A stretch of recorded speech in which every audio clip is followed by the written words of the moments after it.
जय हिंद एवरीवन। सो आज हम करेंगे most important idiom and phrases जिनकी आपके एग्ज़ाम में आने की प्रोबेबिलिटी बहुत ज़्यादा है। सो स्टार्ट करते हैं हमारे इडियम एंड फ्रेजेस से।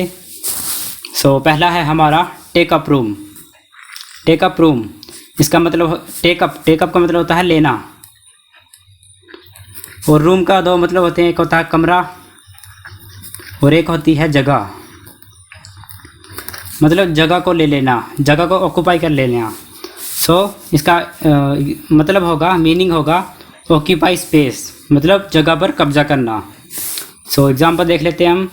Rahul took up room as soon as the bus arrived. जब बस आई तो उसने सीट ले ली, बस में सीट ले ली।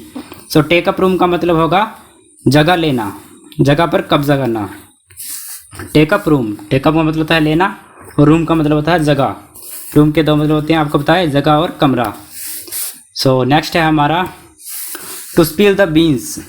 स्पिल मतलब उगल देना या निकाल देना, और बीन्स का मतलब होता है, बीन्स आपको पता ही होगा, बीन्स आप खाते भी हैं। सो इसका मतलब है to give away a secret, मतलब एक रहस्य को बताना। इसको आप ऐसे समझ सकते हैं कि जब हमारे पुराने टाइम्स होते थे, तो पुराने टाइम्स में जब बोटिंग होती थी, बोट डालते थे, तो बोट में हम बीन्स का प्रयोग करते थे, बीन्स। और हम देखो डब्बे में हम बीन्स डालते जाएंगे, किसी के लिए बोट कर रहे हैं। अगर गलती से ये गिर गए, स्पिल हो गए, तो मतलब हमारा सीक्रेट बाहर आ गया कि इसको कितने बोट मिले हैं। तो इसी से बना है हमारा टू स्पिल द बीन्स। तो एग्जाम्पल देख लेते हैं हम इसका। He always spill the beans so never tell him a secret. वो हमेशा सीक्रेट को उगल देता है, इसलिए उसे अपना रहस्य मत बताओ। तो टू स्पिल द बीन्स का मतलब होगा to give away a secret, मतलब रहस्य बताना। नेक्स्ट है हमारा गेट आउट ऑफ हैंड।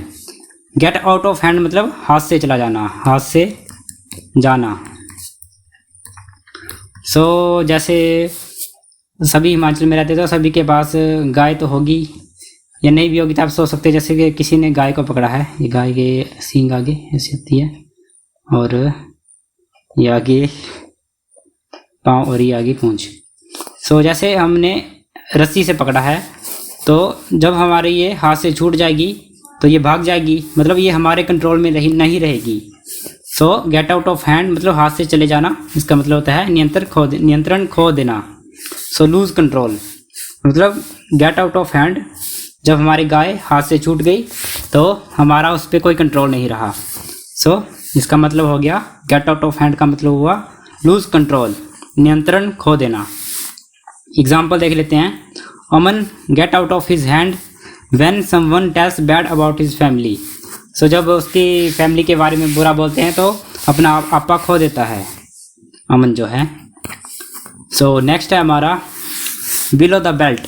सो जैसे बॉक्सिंग होती है हमारी, बॉक्सिंग में हम बेल्ट पहनते हैं, जैसे आपने सुना भी होगा, ब्लैक बेल्ट होती है, जो बेल्ट होती हैं। तो बॉक्सिंग में एक रूल होता है कि बेल्ट के नीचे मारना अलाउड नहीं होता है। तो जो बेल्ट के नीचे मारेगा, बेल्ट के नीचे हिट करेगा, तो वो क्या होगा, अनफेयर होगा, अनुचित होगा। तो इसी से बना है हमारा बिलो द बेल्ट। तो बिलो द बेल्ट का मतलब हुआ क्रूअल एंड अनफेयर, मतलब क्रूर और अनुचित, जो उचित नहीं है, अनुचित। सो एग्जाम्पल देख लेंगे इसका हमारा।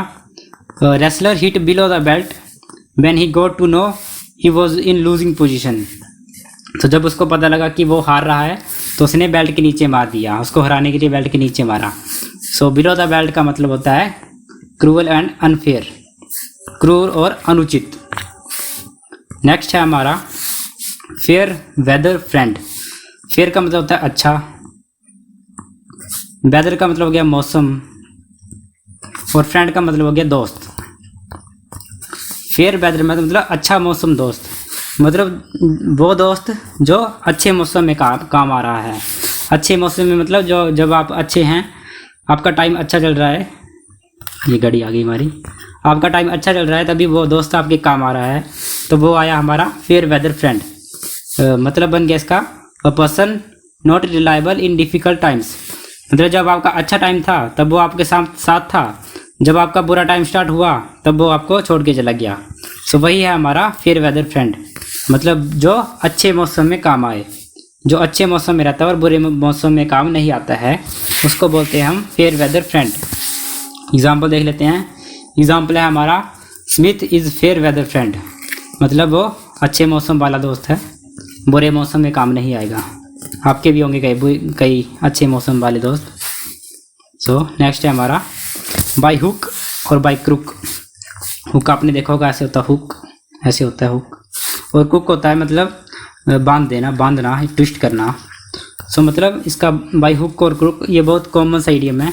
इसका मतलब आपको पता भी होगा, मतलब using whatever method are necessary, मतलब कोई भी तरीका इस्तेमाल करना और वो काम करना, उस काम को करने के लिए कोई भी तरीका इस्तेमाल करना।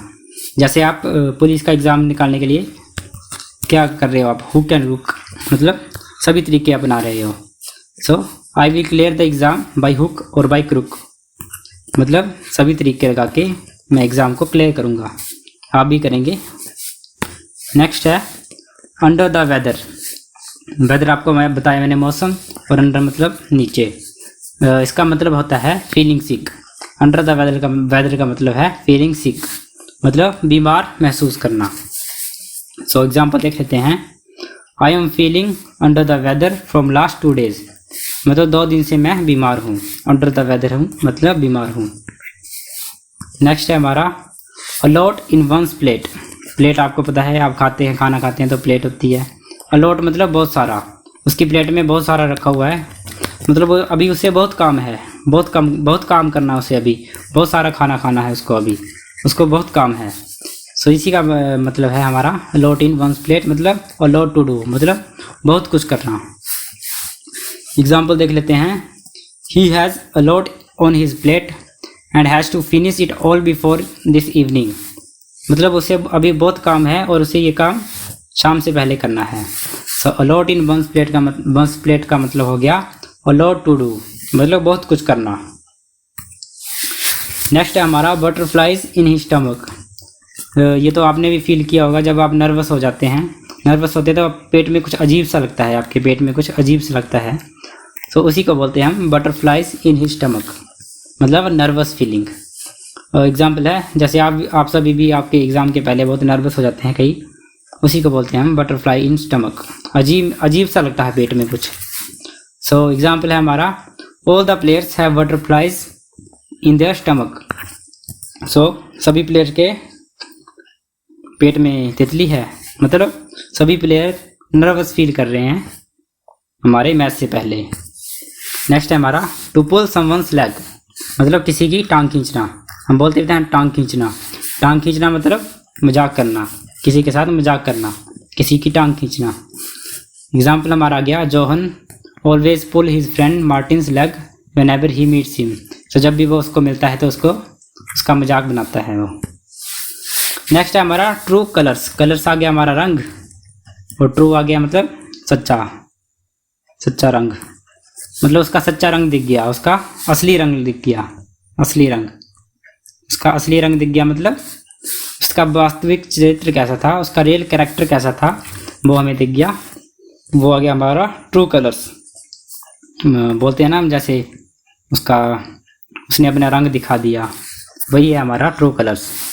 सो एग्जाम्पल है हमारा I found true colours of all my relatives and my friends when I was going through a bad phase.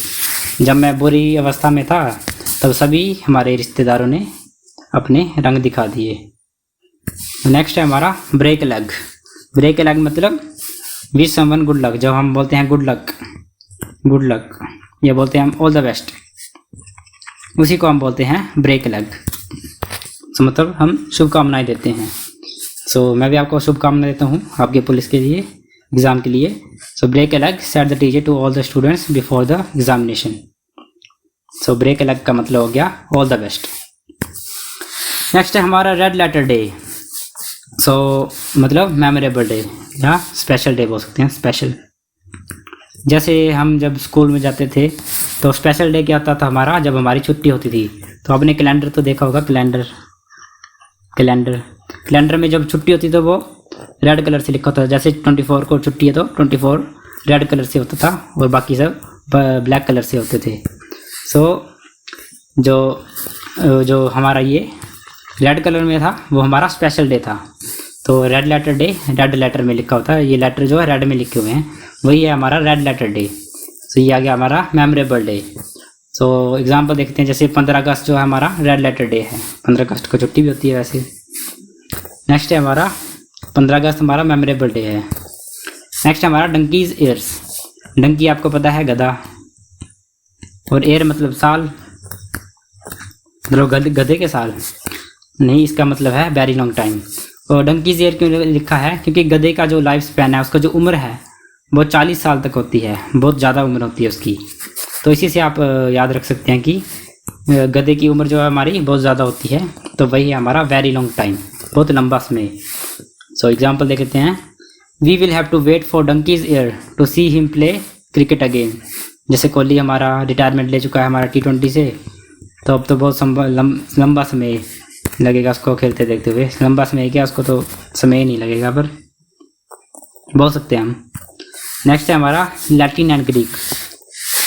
Latin and Greek मतलब जैसे हम बोलते हैं कि क्या फारसी बोल रहा है, तो वही हमारा लैटिन एंड ग्रीक, वही मतलब इनकॉम्प्रिहेंसिबल, मतलब जिसको हम कॉम्प्रीहेंड ना कर सके, पढ़ ना सके, उसी को बोलते हैं हम लैटिन एंड ग्रीक, या बोल सकते हैं हम ऐसे बोलते हैं फारसी मत बोल। सो एग्जाम्पल देख लेते हैं, it is Latin and Greek for me when it comes to study mathematics. Mathematics मुझे फारसी की तरह लगता है, मेरे से पढ़ा नहीं जाता क्योंकि। नेक्स्ट है हमारा एट आर्म्स लेंथ। जैसे आप खड़े हो, तो आप जैसे अपनी आर्म आगे कर दो ऐसे, तो आपके आर्म के डिस्टेंस में कोई ऐसे बंदा खड़ा है, आपसे बात कर रहा है, मतलब आप उससे दूर रह रहे हो। जैसे आप किसी अच्छे दोस्त से बात करते हो, तो आप पास से खड़े होकर बात करते हैं, मगर जो अब आपको वो इंसान पसंद नहीं, तो आप इतनी दूर रह के ही बात करना पसंद करते हो, तो उसी को बोलते हैं हम एट आर्म्स लेंथ, मतलब हमारी बाजू की दूरी के बराबर। सो एट सम डिस्टेंस मतलब कुछ दूरी पर। So my school is at arms length, मतलब कुछ दूरी पर है मेरा स्कूल जो है मेरे घर से। सो वही है हमारा एट आर्म्स लेंथ। नेक्स्ट है हमारा फेस द म्यूज़िक। जब आप कुछ गलत काम करते हो, जैसे आप सोच लो आपने गलत काम किया, तो आपको डांट पड़ती है, तो वही है आपका एक म्यूज़िक की तरह है, आपको फेस करना पड़ता है। तो वही है, इसी का मतलब है हमारा टू फेस अनप्लीजेंट कॉन्सिक्वेंसेज, मतलब गलत अनप्लीजेंट कॉन्सिक्वेंस आपको फेस करने पड़ेंगे। एग्जाम्पल है हमारा, he will have to face the music no or later for the misdeed. उसने जो गलत काम किया है उसकी डांट उसको पड़ेगी, फेस द म्यूजिक। नेक्स्ट है हमारा ग्रीस समवंस पाम। किसी की हथेली को, पाम होता है हथेली, हथेली को ग्रीस लगाना मतलब उसको घूस देना, ब्राइब, घूस देना। टू ब्राइब मतलब ग्रीस समवंस पाम मतलब किसी को घूस देना। तो एग्जाम्पल देख लेते हैं, Adam grease the palm of chairman to get his job without any verification. उसने उसको घूस दी उसकी जॉब पाने के लिए। सो ग्रीस समवंस पाम होता है हथेली में ग्रीस लगाना, मतलब ब्राइब देना। ये हथेली, इसमें ग्रीस लगा दी मतलब चुपके से आपने नोट लगा दिया, तो ये हो गया आपका घूस देना। नेक्स्ट है हमारा गिफ्ट ऑफ द गैब। जैसे जो बच्चे अच्छा म्यूज़िक गाते हैं, अच्छा गाना गाते हैं, उसको हम बोलते हैं कि ये गॉड गिफ्टेड है, गॉड गिफ्टेड, इसको गिफ्ट मिला हुआ है भगवान से। सो वही है हमारा गिफ्ट ऑफ द गैब, मतलब टैलेंट ऑफ स्पीकिंग वेल, अच्छा बोलता है, वही है हमारा gift of gab. So example देख लेते हैं, he has a gift of gab so he is always ahead of everyone in every competition. उसको बोलने का टैलेंट है, तभी वो सभी से आगे है। सो गिफ्ट ऑफ गैब हमारा आ गया टैलेंट ऑफ स्पीकिंग वेल, अच्छा बोलने में प्रतिभा, अच्छा बोलने की प्रतिभा। नेक्स्ट है हमारा back to the drawing board. जैसे हमने ड्राइंग बोर्ड क्या होता है, उसमें पिक्चर्स बनाते हैं। जैसे हमने कोई पिक्चर बनाई, ये पिक्चर बनाई, ये पिक्चर बन गई हमारी, ये नदी आ गई। So back to the drawing board मतलब मैंने ये पिक्चर बनाई पर ये अच्छी नहीं बनी, तो मुझे इसको मिटाना पड़ेगा और फिर से मुझे ड्राइंग बोर्ड में बनानी पड़ेगी। तो फिर से बनानी पड़ेगी मतलब ये फिर से बनानी पड़ेगी मुझे। अब अच्छी बनी है, अब तो और भी ख़राब बनी है, लेकिन इसका मतलब होता है back to the drawing board मतलब स्टार्ट अगेन आफ्टर फेलियर। मतलब पहले मेरे से ख़राब बनी, तो मतलब मेरा फेलियर था, तो मुझे फिर से स्टार्ट करना पड़ा इसी को बनाने के लिए ड्राइंग बोर्ड में। सो वही है हमारा back to the drawing board, मतलब start again after a failure, विफलता के बाद फिर से शुरू करना। सो एग्जाम्पल है हमारा, team India is back to the drawing board after humiliating loss in the test series. Test series अभी हारे भी हैं हम न्यूजीलैंड से अभी हम हारे थे, तो वही फिर से हमें मेहनत करनी पड़ेगी, स्टार्ट करना पड़ेगा। बॉर्डर गावस्कर ट्रॉफी आ रही है आगे, उस पर करना पड़ेगा हमें back to the drawing board. Next है हमारा स्टैब्ड इन द बैक, मतलब पीठ में खंजर घोंप देना, खंजर या चाकू, पीठ में चाकू मार देना, बैक कहते मेरी पीठ, और स्टैब मतलब चाकू मारना। सो मतलब पीठ में चाकू मारा मतलब किसी को धोखा दिया, बीटरे संबंध। सो इसी का मतलब है हमारा stab in the back. Example है हमारा, Nitin's friend stabbed him in the back, मतलब नितिन के दोस्त ने उसको धोखा दिया। नेक्स्ट है हमारा होल्ड योर हॉर्सेस। अभी आपको बताया था मैंने एक इडियम, उसमें उसने अपनी गाय का कंट्रोल खो दिया था, वैसे ही मैंने घोड़े को, ये हमारा घोड़ा आ गया, घोड़े को पकड़ा हुआ है, होल्ड करा हुआ है, मतलब स्लो डाउन, उसको स्लो डाउन है ताकि ये भागे ना, स्लो डाउन करा है, धीमा करा है इसको, होल्ड योर हॉर्सेस। तो एग्जाम्पल है हमारा, hold your horses as the road is not good ahead, मतलब धीरे चलो क्योंकि रोड अच्छा नहीं है। नेक्स्ट है हमारा एट ए स्टोन्स थ्रो, मतलब थोड़ी दूरी पर, जैसे आप खड़े हो और आप ट्राई कर लेना इसको, पत्थर फेंको, पत्थर की जो जितनी दूरी है, एट ए स्टोन थ्रो मतलब जितनी दूर पत्थर गिरेगा हमारा, आपकी यहाँ इतनी दूरी में पत्थर गिरा, मतलब छोटा सा डिस्टेंस होगा, ज़्यादा दूर तो फेंक नहीं पाओगे आप, मतलब जितना आप पत्थर फेंक सकते हो उतनी सी दूरी, वो दूरी क्या है, छोटी ही होगी। सो एट ए स्टोन्स थ्रो का मतलब होगा एट ए शॉर्ट डिस्टेंस, थोड़ी दूरी पर। एग्जाम्पल है हमारा, hospital is at a stone's throw from the police station, police station से जो हॉस्पिटल है वो बहुत नज़दीक है। नेक्स्ट है हमारा डार्क हॉर्स। डार्क हॉर्स होगा हमारा, जैसे कई बार रेस लगती है, जैसे घोड़ों की रेस लगी, एक घोड़ा यहाँ पे है, एक घोड़ा यहाँ पे है, एक यहाँ है, एक यहाँ है, तो जैसे दूर से देखने से ऐसे लगेगा कि जो बहुत सफ़ेद घोड़ा होगा, जो चमकीला होगा, अच्छा साफ़ सुथरा होगा, वो रेस जीतेगा। लेकिन रेस जीतता कौन है, जो डार्क कलर का घोड़ा होता है वो रेस जीतता है, मतलब वो एक्सपेक्टेड नहीं था हमारे से।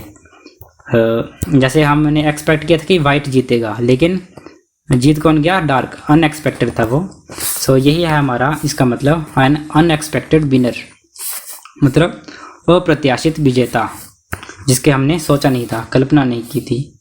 एग्जाम्पल है हमारा, Afghanistan team became dark horse in world cup, जैसे जो वर्ल्ड कप हुआ था उसमें अफगानिस्तान ने ऑस्ट्रेलिया को भी हरा दिया था, तो ये क्या था, अनएक्सपेक्टेड था हमारे लिए। सो नेक्स्ट है हमारा कूल एज कुकुम्बर। कुकुम्बर होता है खीरा, कूल होता है ठंडा, ठंडा आ गया हमारा कूल। कूल एज कुकुम्बर मतलब काम एंड कंपोज्ड। इसको ऐसे भी समझ सकते हैं जैसे जब गर्मी होती है, गर्मी के दिन होते हैं, बहुत ज़्यादा टेम्परेचर है, हम तो पागल हो जाते हैं जैसे टेम्परेचर से, पर जब आप खीरा काटो और खीरा काट के खाओ तो वैसा ही होता है, ठंडा ही होता है, हमेशा ठंडा निकलता है, हमारा मतलब हमेशा काम रहता है वो। तो इसका मतलब है काम एंड कंपोज्ड। सो एग्जांपल देख लेते हैं, जैसे हमारा MS धोनी है, वो हमेशा कूल रहते हैं, सो वो क्या है, कूल एज कुकुम्बर, मतलब वो खीरे की तरह ठंडे हैं, मतलब काम है। नेक्स्ट है हमारा इन द लाइमलाइट। सो आपने ऐसे देखा होगा जैसे स्टेज होता है, स्टेज जैसे यहाँ पे लोग बैठे हैं और एकदम अंधेरा है, और जो हीरो है उसी के ऊपर ऐसे लाइट होती है, ऐसे कोन के जैसे शेप में ऐसे लाइट होती है, ऐसे लाइट होती है, उसी के ऊपर गिर रही होती है, जैसे कोई आदमी खड़ा है यहाँ पे और लाइट जो है इसी के ऊपर गिर रही है, सॉरी इसी के ऊपर लाइट गिर रही है, तो उसी को बोलते हैं हम इन द लाइमलाइट, मतलब सेंटर ऑफ अट्रैक्शन, मतलब वो आकर्षण का केंद्र है, सभी का ध्यान इसी पे है। सो एग्जाम्पल है इसका, the new statue in the city is like a limelight to everyone, मतलब जो हमारा न्यू स्टैचू है सिटी में, जो हमारा स्टैचू बना है नया, वो आकर्षण का केंद्र है, सो इन द लाइमलाइट का मतलब हुआ हमारा आकर्षण का केंद्र। नेक्स्ट है हमारा ग्रीन आइड। ग्रीन आइड का मतलब होता है जेलस, ईर्ष्यालु। जब आपसे कोई जलन करता है, जब जैसे आप पुलिस में भर्ती हो जाओगे तो आपके नेबर्स आपसे जलेंगे तो उनकी जो आंखें हैं वो ग्रीन हो जाएंगी। सो ग्रीन का मतलब, ग्रीन आइड का मतलब होता है हमारा जेलस। नेक्स्ट है हमारा by leaps and bounds. Leap का मतलब होता है कूदना, ये जंप, और बाउंड का तो होता है जल्दी चलना, जल्दी चलना। तो लीप एंड बाउंड मतलब कूदना भी और जल्दी चलना, मतलब बहुत तेजी से, वेरी क्विकली, बहुत जल्दी। सो लीप एंड बाउंड का मतलब हो गया वेरी क्विकली। एग्जाम्पल आ जाएगा इसका, company grew by leaps and bound in last 1 year. मतलब 1 साल में जो कंपनी है वो बहुत तेजी से ग्रो करी, बहुत तेजी से बढ़ी, तो इसका मतलब हो गया by leap and bounds. White elephant. White elephant मतलब कॉस्टली बट यूजलेस। जैसे हमारे पास समझ लो, हमारे पास एलिफेंट है, ये एलिफेंट की सूंड आ गई और ये एलिफेंट की टांग आ गई, ये इसका शरीर आ गया और ये इसकी 4 टांगे और इसकी पूंछ। अगर हमारे पास ब्लैक एलिफेंट है तो ब्लैक एलिफेंट तो हमारा सस्ता होगा, लेकिन वो गंदा नहीं होगा, ख़राब नहीं होगा, तो उसको धोने की ज़रूरत भी नहीं पड़ेगी। लेकिन जो हमारे पास अगर वाइट एलिफेंट है तो वो जल्दी होगा, तो वो कॉस्टली, पर वो जल्दी गंदा हो जाएगा। इसको ऐसे भी समझ सकते हैं, जैसे आपके पास शर्ट है, ये शर्ट आ गई आपकी, शर्ट आपकी वाइट जो है वो कॉस्टली होती है बट बहुत जल्दी गंदी हो जाती है। सो ये कॉस्टली है बट यूजलेस है। नेक्स्ट हमारा इन ए नटशेल। इन ए नटशेल का मतलब होता है ब्रीफली या संक्षिप्त। नटशेल, नट आपको पता है अखरोट, अखरोट छोटा होता है, मतलब संक्षिप्त होता है, ब्रीफली। सो इसका मतलब हो गया ब्रीफली।